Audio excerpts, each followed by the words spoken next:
नमस्कार, मैं हूं सत्यपाल और आप देख रहे हैं CWB हिंदी न्यूज।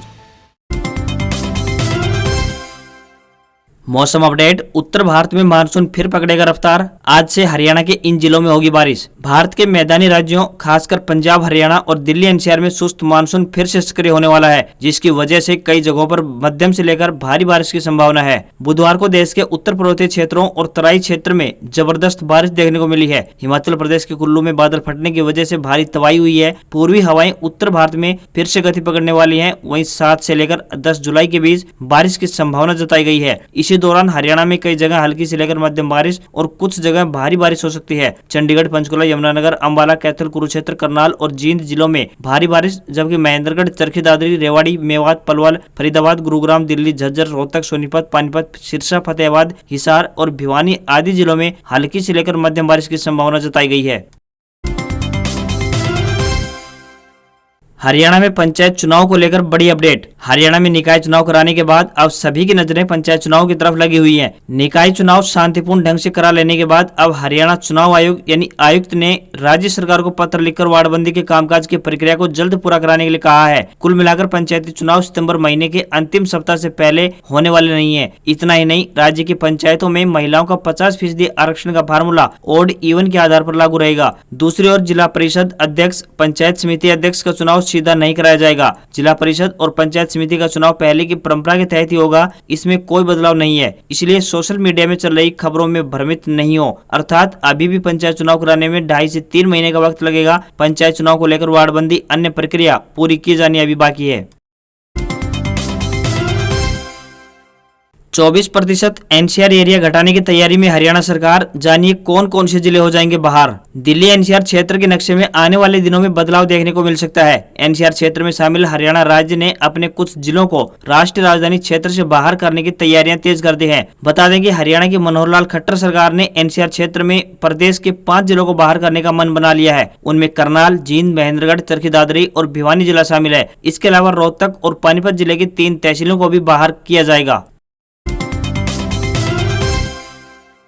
हरियाणा में सीईटी आगामी अगस्त में होने पर संशय। एनटीए ने एनसीआर के 2400 केंद्रों पर सीईटी कराने के लिए मंजूरी मांगी। हरियाणा कर्मचारी चयन आयोग यानी HSSC द्वारा ग्रुप सी और ग्रुप डी के पदों पर चयन के लिए कॉमन एलिजिबिलिटी टेस्ट यानी सीईटी अगस्त में आयोजित करवाने पर संदेह पैदा हो गया है। इस परीक्षा को नेशनल टेस्टिंग एजेंसी आयोजित करेगी। हरियाणा एसएससी और एनटीए के बीच इसे लेकर समझौता हुआ है। मिली जानकारी के अनुसार एनटीए चाहती है कि वह सीईटी की परीक्षा एनसीआर क्षेत्र में पढ़ने वाले 2400 केंद्रों में आयोजित करे। एनसीआर में नोएडा और दिल्ली के परीक्षा केंद्र भी आते हैं। वहीं एनटीए ने इसके लिए मुख्य सचिव को पत्र लिखकर आज्ञा मांगी है। हरियाणा एसएससी ने इसके लिए हाथ खड़े कर दिए हैं और कहा है कि एनटीए सीधे सरकार से संपर्क करे। वहीं हरियाणा एसएससी 17 जिलों में इस परीक्षा को आयोजित करवाना चाहता था, लेकिन मुख्य सचिव ने कहा कि यह परीक्षा सभी जिलों में आयोजित होनी चाहिए। वहीं हरियाणा एसएससी ने एनटीए को 17 जिलों के 1058 परीक्षा केंद्रों की सूची भेजी थी, जिसमें 3 लाख विद्यार्थियों को बैठने की क्षमता है। इसके बदले में एनटीए ने एनसीआर के 2400 केंद्रों पर परीक्षा करवाने की अनुमति मांग ली है। वहीं मुख्य सचिव ने सभी जिलों के उपायुक्तों को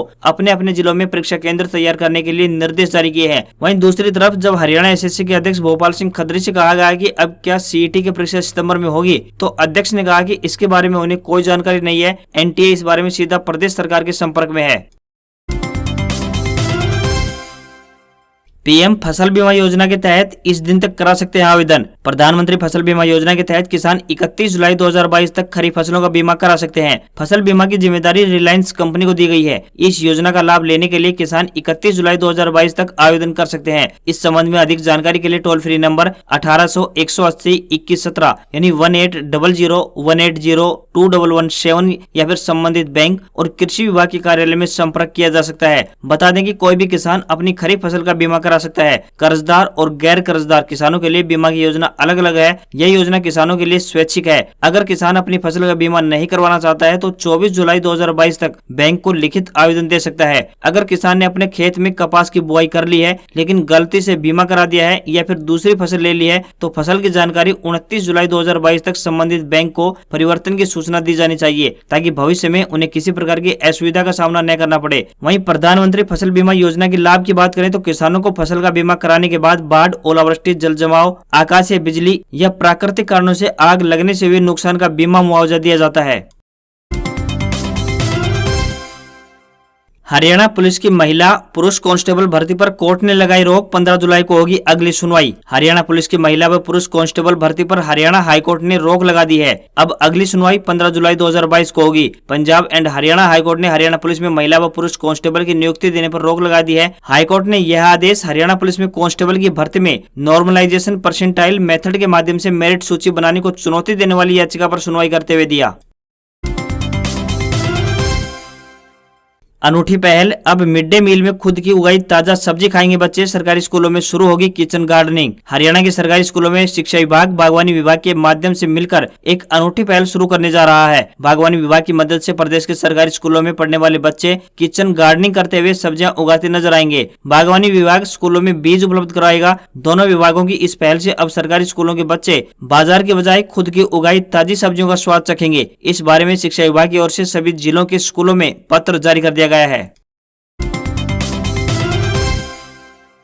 कृषि यंत्रों के लिए परमिट प्राप्त कर चुके किसान अब 10 जुलाई 2022 तक जमा करवा सकते हैं दस्तावेज। कृषि एवं किसान कल्याण विभाग कुरुक्षेत्र के सहायक कृषि अभियंता राजेश वर्मा ने कहा है कि कृषि विभाग हरियाणा द्वारा कृषि मशीनीकरण को बढ़ावा देने के लिए राज्य या फिर केंद्र प्रायोजित योजनाओं के तहत वर्ष 2022-23 के दौरान जिले के व्यक्तिगत किसानों को अनुदान पर कृषि यंत्र उपलब्ध करवाने के लिए ऑनलाइन आवेदन मांगे गए थे। उन्होंने बातचीत करते हुए कहा कि जिन मशीनों के लिए आवेदन किया गया है, सरकार द्वारा उन सभी आवेदनों पर अनुदान देने का निर्णय लिया गया है। जिन किसानों द्वारा कार्यालय से परमिट प्राप्त कर लिया गया है, वह अपनी मशीन का बिल, ई-वे बिल व मशीन के साथ किसान की स्वयं की फोटो सहायक कृषि अभियंता कुरुक्षेत्र कार्यालय में अब 10 जुलाई 2022 तक जमा करवा सकते हैं। इसके उपरांत मशीनों का भौतिक सत्यापन शुरू कर दिया जाएगा। जिन आवेदक किसानों द्वारा मशीन खरीद हेतु कार्यालय से परमिट अभी प्राप्त नहीं किया गया है, वे किसान अपने सभी दस्तावेजों जिनमें परिवार पहचान पत्र, आधार कार्ड, मेरी फसल मेरा ब्यौरा विवरण, पैन कार्ड, ट्रैक्टर चालित मशीनों के लिए हरियाणा प्रांत में ट्रैक्टर का वैध पंजीकरण, तहसीलदार द्वारा हस्ताक्षरित कृषि भूमि संबंधी पटवारी की रिपोर्ट, विशेषकर लघु एवं सीमांत किसान के लिए, साथ ही बैंक खाता की पासबुक प्रति, स्वयं सत्यापित घोषणा पत्र, अनुसूचित जाति हेतु जाति प्रमाण पत्र, सहायक कृषि अभियंता कुरुक्षेत्र के सेक्टर 7 स्थित कार्यालय में जमा करवाकर तुरंत अपना परमिट प्राप्त कर लें, अन्यथा यह समझा जाएगा कि वे मशीन खरीदने के इच्छुक नहीं है।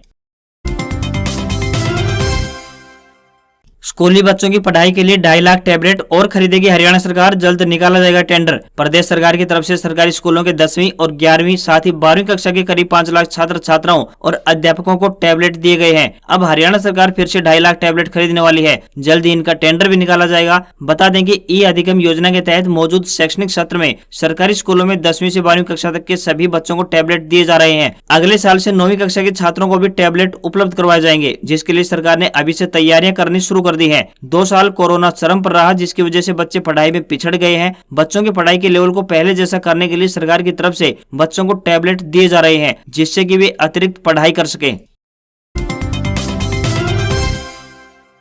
घरेलू सिलेंडर के दाम 50 रुपए बढ़े। दिल्ली में 14 किलो वाले सिलेंडर के दाम 1053 रुपए हुए तो 48 दिनों में दूसरी बार बढ़े दाम। लोगों को महंगाई का झटका फिर से लगता हुआ दिख रहा है। घरेलू रसोई गैस सिलेंडर की कीमत में बुधवार को 50 रुपए की बढ़ोतरी कर दी गई है। 14.2 किलो की घरेलू रसोई गैस सिलेंडर की कीमत में यह बढ़ोतरी की गई है। पानीपत समेत कई शहरों में अब घरेलू एलपीजी गैस सिलेंडर की कीमत 1050 रुपए के पार पहुंच गई है। इससे पहले भी घरेलू गैस में 50 रुपए की वृद्धि की गई थी। 6 जुलाई की सुबह कंपनियों ने घरेलू एलपीजी रसोई गैस सिलेंडर के दाम में 50 रुपए तक बढ़ोतरी की है। अब हरियाणा में जहां गैस सिलेंडर की कीमत 1050 रुपए को पार कर गई है, तो वहीं दिल्ली में यह 1053 रुपए हो रही है। कोलकाता में घरेलू गैस सिलेंडर के दाम 1079 रुपए और मुंबई में 1052 रुपए 50 पैसे हो गए हैं।